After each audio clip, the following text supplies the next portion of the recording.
Don't be scared. I'm gonna be telling you some stories, really scary stories about ghosts that are near me. And I don't want you to be afraid. I just need you to listen because these ghosts, that's what they want. They just want their story to be heard. So don't be scared. Don't be scared.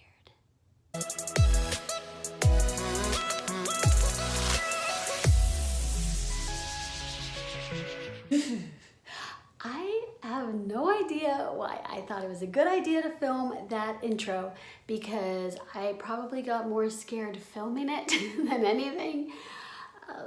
It's creepy in here. Okay, so in the spirit of Halloween and Vlogtober, I decided that of course I need to be telling you guys some ghost stories, but there's a twist. These ghost stories take place in Texas, so my home state. So it was really neat to learn the history of Texas. And I want to share with you guys exactly what's going on. Yes, these stories include haunted hotels and warehouses, and a lot of these places you can actually visit and take a ghost tour. So you can do that, and I'm just gonna stay right here. So the first stop on our tour in the haunted places of Texas is going to be right here in my home city of Dallas, Texas. Okay, I don't need to do an accent here. I feel like even though I'm from Texas, born and raised, I feel like doing the accent isn't very nice. But Dallas, y'all. Okay, it's late. Let's go to Dallas. Oh, what? I'm not reading this off my laptop. I totally remember everything that I wrote down.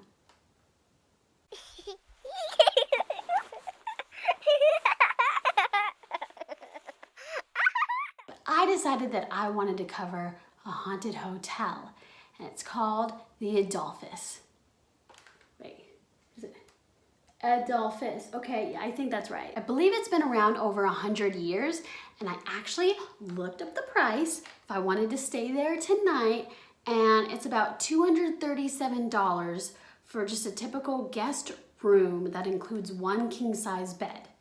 So also, in case this is not an ad for them, but I will tell you, based on that price, I will not be staying in here for this video. But that doesn't matter because the story is good enough. I'm supposed to be creepy in this, okay? It's not supposed to be an advertisement. Let's put on some music. Yeah, so getting freaky and creepy. So in the 1930s, there was a bride-to-be that was staying there because she was gonna be wed in one of the ballrooms. But instead of getting married, she hung herself. But I couldn't find anywhere telling me why she might have done it. I'm not for sure if she left a note, or maybe it has something to do with the husband and he wasn't as honest man like she thought he was. Either way, apparently she can be seen on the 19th floor, and guests have complained about hearing crying and moaning in the halls, but they can never find the exact location as to where it's coming from.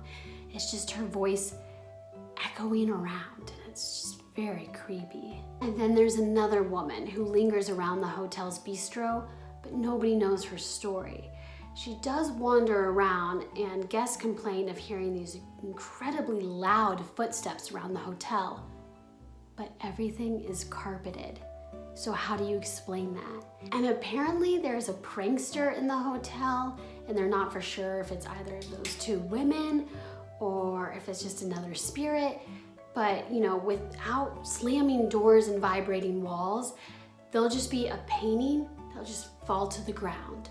Or windows will slam open and then slam shut, as if somebody's doing it, but nobody is there. And sometimes they hear some music chiming in the background, but nobody's really playing the music. And it just makes you wonder, how many ghosts live in this haunted hotel?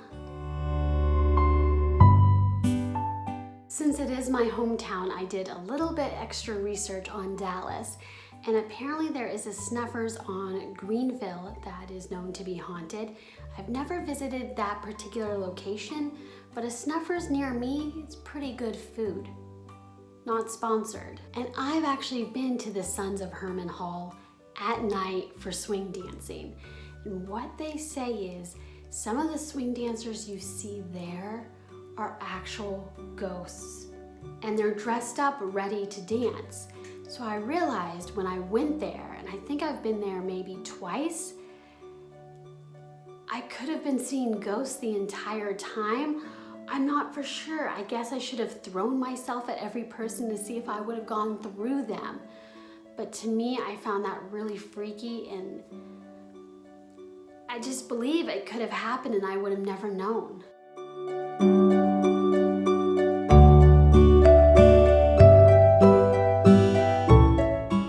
And then I read up that White Rock Lake is haunted, which I believe because honestly they pull a dead body from there, I think like once a year or something.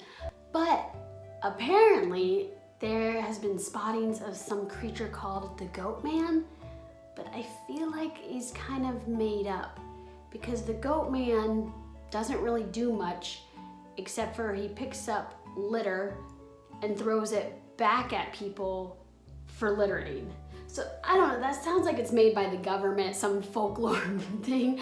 I don't know, but still, if I saw the Goat Man, I'd poopy my pants. Let's hop over to our neighbor, Fort Worth, Texas. But I do want to mention something that's kind of surprising that I saw in the news not too long ago. Apparently they took all of the average mortality rates and they realized in Fort Worth, the rates were significantly higher. So this means unusually more people are dying at a younger age in Fort Worth. The whole state of Texas looked green, and then there was a circle around Fort Worth that was in the red. And scientists have no idea.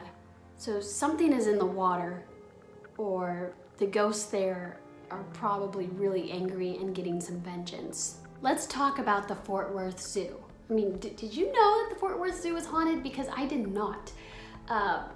Listen to this story. So Michael A. Bell, an animal trainer, in 1987 was moving some elephants over to a larger enclosure. It was a total of 3 elephants, but one of them was a bull elephant. So a male, an alpha, and he was feeling threatened and needed to show off his dominance. He decided to literally sit on top of Michael, crushing him to his death. From time to time, guests have pointed out an animal trainer in the elephant exhibit when there's not an animal trainer there. They're seeing Michael, who apparently is still okay with being an animal trainer and not upset at all at the elephant who crushed him. But I guess that's like the ghost rules for you. You kind of just stay in your situation. I don't know, but he's still there and guests see him. Surprisingly, Michael A. Bell is not the only ghost of the Fort Worth Zoo. Apparently there's a woman ghost who hangs around the cafe. But according to her attire, it looks like she must have died in the 19th century. So if I saw her, I would know. I'm gonna have to go to the zoo. Or maybe not. These are ghost stories. I don't want to be a part of that. Let's move on. Let's go to San Antonio, where, well, my mom dated a guy from San Antonio, and it was really nice to see. I mean, he lived in a nicer neighborhood because, he had some money, but there were really pretty hills in the neighborhood, and you don't see that much in Dallas, so that's a plus. Also, I mentioned like the money, so he took us to the Six Flags there, and they have a ride called the Superman, but it's actually a roller coaster versus like one of those like vertical drop things that's at Six Flags over Texas. It's like a whole different thing they got going on, and I really liked it. He got us season passes, so we ended up going twice, and I've been to that SeaWorld, but I didn't go with my mom's ex-boyfriend. Fun facts you needed to know, but let's talk about the ghost stories of San Antonio. So there's something called the Donkey Lady Bridge, and this story broke my heart. There are multiple versions of it because it's been around for so many years. So I'm gonna tell you both and you can tell me which one you believe. First version of the story. So there was a farming family. There was a husband and a wife and 2 kids. But one day, I don't know why, the farmer decided he no longer wanted a family. So in the middle of the night, he purposely set fire to the house. The kids, they burned and they burned until they died. The wife burned and burned, but she managed to survive. And as she exited the flames, you could see how melted down she was. Her face was disfigured, elongated like a donkey. Her fingers were all burned off to a point where she looked like she had hooves for hands. She was the donkey lady. She was angry and grieving because she lost her kids. And to this day, her spirit can be seen haunting Elm Creek. But it's kind of hard to believe that story because I couldn't find details as to why the farmer was so unhappy with his life, his marriage. Did he not love his kids? To me, I just feel like, why would he ruin such a good thing? I don't know. Then we have the second version, where this farming family lived so happy all together, and it was the same dynamic. A husband and a wife and 2 kids. And they did have a farm, and on that farm they had a donkey. And there was this stranger who found a need to beat the donkey. Just had a stick and kept whacking and whacking it, busting its kneecaps, slamming its head. It was gruesome. Obviously, the stranger was mentally ill. And the farming husband did discover what was happening and chase this man off. How dare he hurt an animal? But the stranger came back, and with a vengeance, and he set fire to the entire house. And the husband burned down, and the kids burned down, and the wife burned down, but she survived. But I mean, again, the flames melted her face to elongate like a donkey. Her fingers melted away. To wrap it up, she also becomes a donkey in this version as well. And then she's able to chase the stranger away, but she falls into Elm Creek and she supposedly dies there, but her spirit remains to haunt the area. They don't really address too much about the bridge itself, but there's a bridge that goes over the creek. And apparently she's there, maybe like a troll wanting some money, I get it. But that's just a place I never want to visit to like at night, because it's just in case like the Donkey Lady Bridge lady is real. Let's move on down to Houston. And I know you guys have probably learned in your history classes that there's been lots of battles that have taken place in Texas. Of course, Houston is one of them, so I bet there's a lot of spirits everywhere. But we're going to focus on the spaghetti warehouse.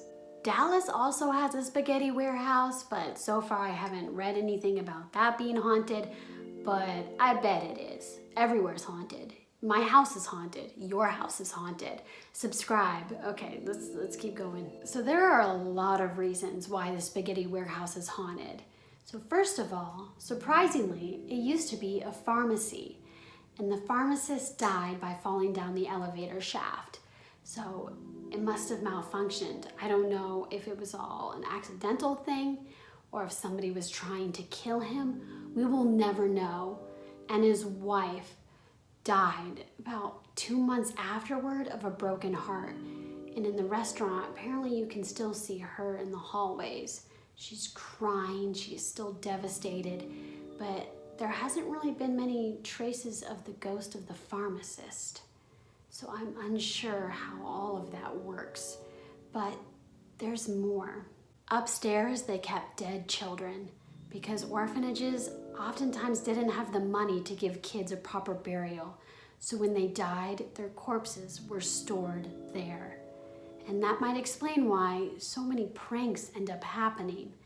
So the wait staff will notice things getting rearranged in the kitchen, and then the guests who are eating will stand up and their shoelaces are untied or tied together in knots.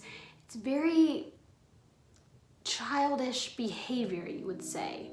And whenever they try to take pictures, there's always spirit orbs dancing around in front of their cameras. I mean, maybe they just like to keep up with the legend and they just have little kids that they keep under the tables and they put a tablecloth so you can't see the little kid and he's tying the shoes and it's all a spooky thing. But just according to the pictures, it doesn't look like that's what's going on. So I'll tell you what, if I went to that restaurant and I found my shoelaces messed with in any kind of way, I'd pass out. So, let's just be real. Don't worry, I have one last ghost story. Let's take a trip to Austin, Texas. Hope you guys like haunted hotels because you can stay there on your next vacation. Let's talk about the Driscoll Hotel. Literally so many ghosts inhabit this hotel that the staff have little handouts that they give to the guests. So many people purposely stay there for the haunted factor. So the Driscoll Hotel was built by Jesse Driscoll himself. He was a colonel in the Civil War, and guess what? He lost the building in a card game right after it was built. The winner of the card game was a Peter J. Lawless, and he stayed there from 1886 to 1916. I'm unsure how he died, but he must have been in the hotel because people can still see his spirit. The elevator doors checking a pocket watch. That stands out because nobody owns a pocket watch these days. And have you ever heard of the musician Annie Lennox? She was on tour, so she was staying at the Driscoll Hotel, and she swears that she had supernatural help with her wardrobe for the concert. Was she on something? Like, I'm kind of confused by this, but apparently this whole experience that she talked about inspired another singer to write a song. And if you do want to look up that song, just search Ghost of a Texas Ladies Man. Yeah, I don't love the song title either, but yes, Ghost of a Texas Ladies Man. Well, those are my ghost stories. It's hard because as a human, I am naturally curious. I want to visit all these places, but at the same time, I don't really want to die. And it just sounds like there's at least a small percentage of chance that I might. But if I was a ghost, I would probably be a little spooky too towards the mortals. So I get it.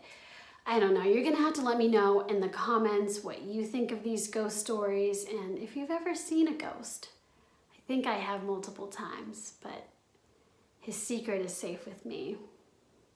Subscribe to join the fam bam. I love you. I mean it. Bye. Happy Vlogtober.